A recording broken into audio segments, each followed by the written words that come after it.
최근 중국 베이징에 대기오염 황색경보가 내려졌는데요.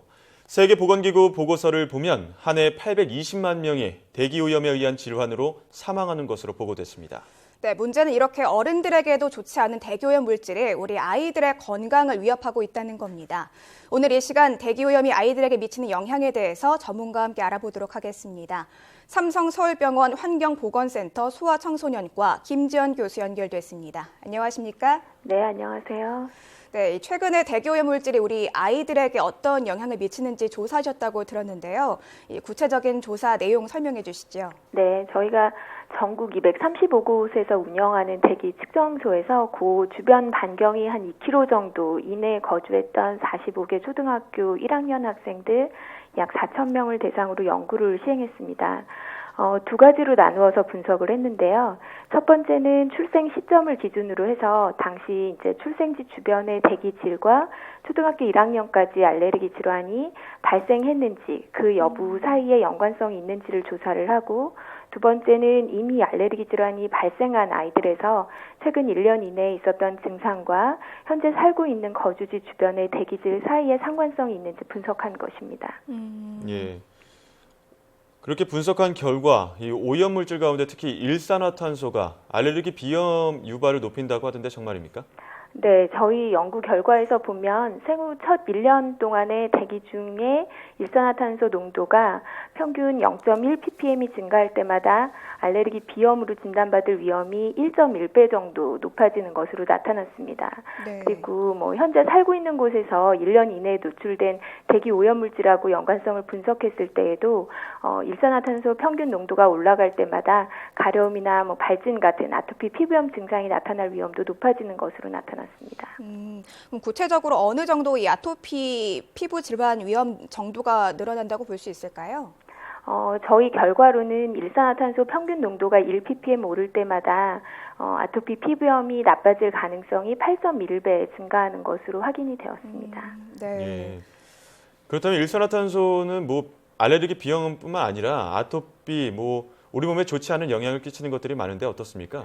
네, 농도가 아주 높은 일산화탄소에 노출이 되면 잘 아시는 것처럼 두통이라든지 구토라든지 심장 기능이나 호흡 기능이 떨어지는 그런 일산화탄소 중독 상태에 빠질 수가 있습니다. 그렇지만 이번 저희 연구에서 중요했던 것은 이렇게 중독을 일으키는 정도가 아닌 아주 낮은 농도에서도 아이들의 건강에 악영향을 미치는 것으로 확인이 됐고요. 최근 연구 결과에서 보면 어린이들의 행동장애 같은 경우도 일산화탄소 노출과 연관이 되는 것으로 보고가 돼서 관심을 많이 가져야 되는 대기오염 물질이라고 볼 수 있겠습니다. 네, 소량의 농도로도 아이들이 주의해야 될 것 같은데요.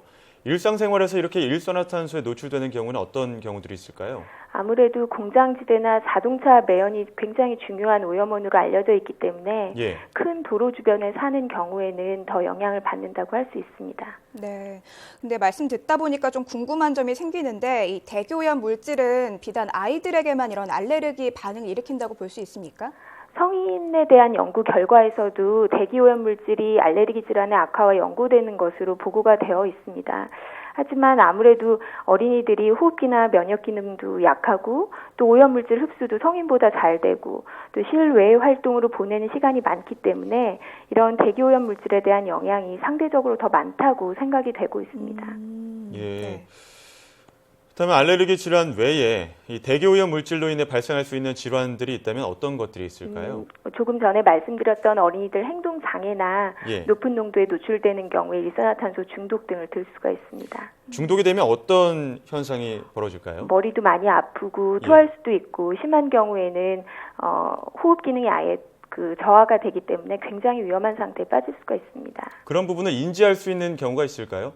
내 아이가 일산화탄소에 노출이 많이 됐구나라는 것들을 인지할 수 있는 경우가 있나요? 일산화탄소 중독 상태는 연탄을 대거나 이런 경우에 아이들이 나타내는 증상으로 쉽게 보실 수가 있고요. 예. 일반적인 노출 정도는 사실 눈에 보이지도 않고 나쁜 냄새가 나지도 않기 때문에 얼마나 오염됐는지 일반적으로 어떤지를 확인하기가 쉽지는 않습니다. 시중에 이런 공기질을 측정하는 센서나 모니터링 기구들이 나와 있기는 한데 아무래도 일반 가정에서 이용하는 것이 조금 부담스러우신 부분도 있고요.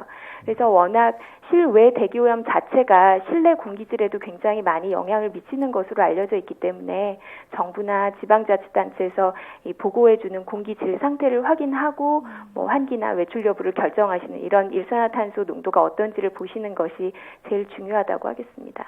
네. 네, 말씀 듣고 보니까 아무래도 이 집안 공기질 관리가 무엇보다 굉장히 중요할 것 같다는 생각이 드는데요. 우리 집 안에 공기질이 괜찮은지 아니면 좀 문제가 있는지 판단하는 방법, 좀 손쉬운 방법들 어떤 것들이 있습니까? 말씀드렸던 센서나 모니터링 그 기구들을 이용하시는 방법도 있고요. 네. 가장 손쉬운 것은 인터넷이나 또는 이제 스마트폰을 이용해서 확인하실 수 있는 실외 대기오염 정보를 확인하시는 것이 제일 중요합니다.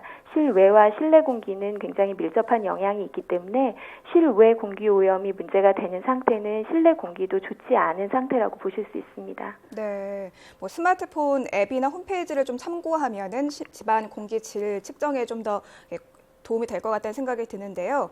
요즘에 뭐 황사다, 미세먼지다, 초미세먼지다 굉장히 좀 대기오염에 대한 걱정이 많기 때문에 공기청정기를 사용하는 곳들도 많이 있거든요. 실제로 좀 효과가 있다고 볼 수 있을까요? 공기청정기를 사용하시면 공기질을 좋게 하는 데는 효과가 있겠고 그런 연구 결과에 대한 보고도 있는데 사실 그것이 알레르기 질환을 줄이는 데까지 기여하는지는 아직 연구가 이루어지지 않았습니다. 예. 그렇다면 집안 공기를 깨끗하게 하기 위해서 뭐 창문을 열고 싶어도 뭐 황사나 미세먼지 때문에 꺼려지는 경우가 많은데요. 이럴 때 어떻게 하는 게 좋을까요? 특히 이제 황사가 문제되는 계절에는 황사 상황이 어떤지, 미세먼지가 어떤지 매일 아침 예보를 신경을 쓰시고 확인을 하시는 게 굉장히 중요하겠고요. 만약에 이제 황사가 문제가 되는 날이나 미세먼지 농도가 높은 날은 외출을 삼가고 또 외출을 하시더라도 마스크를 이용하는 것이 중요합니다. 특히 가족 중에 노약자가 있거나 알레르기 질환처럼 이런 공기질의 영향을 많이 받는 분이 계시다면 더 신경을 쓰시는 것이 좋겠습니다. 네. 그리고 아까 잠깐 교수님께서 언급하셨던 것처럼 조금 비용 문제 때문에 실내 공기질 관리에 고민하시는 분들도 많이 계시거든요. 조금 저렴하고 손쉽게 실내 공기질을 좋게 만드는 그런 비결, 방법 같은 거 있을까요? 미세먼지나 또는 다른 그 공기질이 좋지 않은 것으로 예보가 되는 날은 환기를 좀 줄이시는 것이 좋겠지만 네. 이런 예보에서 문제가 없는 날은 환기 시간을 늘리고 열심히 이제 환기를 하시고 특히 조리 기구를 사용하시거나 이럴 때 환기를 많이 해주시는 것이 가장 손쉬운 방법이라고 하겠습니다. 네. 집안에 뭐 식물을 기르거나 이런 것들은 도움이 안 될까요? 공기 정화식물이 도움이 되는 경우가 있습니다. 하지만 관리를 잘 안 하시고 먼지가 쌓이는 경우에는 알레르기 질환이 있는 환자들한테 더 좋지 않은 영향을 주는 경우도 있기 때문에 관리를 잘 하면서 정화식물을 두시는 것도 도움이 되겠습니다. 네. 네, 알겠습니다. 지금까지 삼성서울병원 환경보건센터 소아청소년과 김지현 교수와 함께 이야기 나눴습니다. 오늘 말씀 감사합니다. 감사합니다.